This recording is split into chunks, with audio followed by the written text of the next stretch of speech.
আমি কখনোই কারো কাছ থেকে কোনো প্রতিশোধ নিতে যাই না। এবং আমার মনে হয় সেটা বোকামি।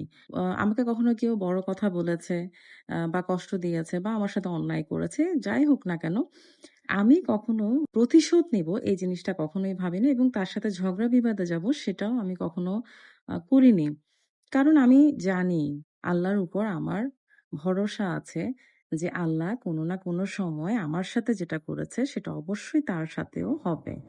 এবং সেই জিনিসটা যদি আপনার মনের মধ্যে একবার গেঁথে ফেলতে পারেন, আপনাকে মানুষ যতই অপমান করুক, অপদস্থ করুক, কষ্ট দিক, আপনার এটা গায়েই লাগবে না। কারণ আপনি জানেন যেটা আপনার সাথে সে করেছে সেটা টুডে টুমরো তার সাথেও হবে।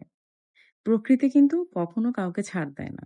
আপনার সাথে অন্যায় করেছে, খারাপ কিছু করেছে, সেটা ঘুরে ফিরে প্রকৃতি প্রকৃতির মতো করেই তার কাছ থেকে প্রতিশোধটা নিবে। আপনি বাঁচতে পারবেন না।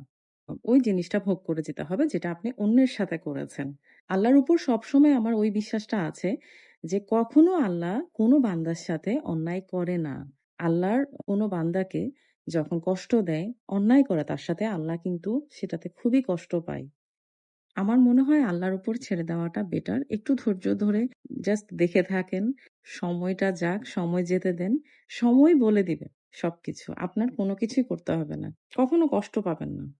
কখনো আপনার সাথে অন্যায় হলে, কেউ অপমান অপদস্থ করলে আল্লাহর উপরে ছেড়ে দিবেন।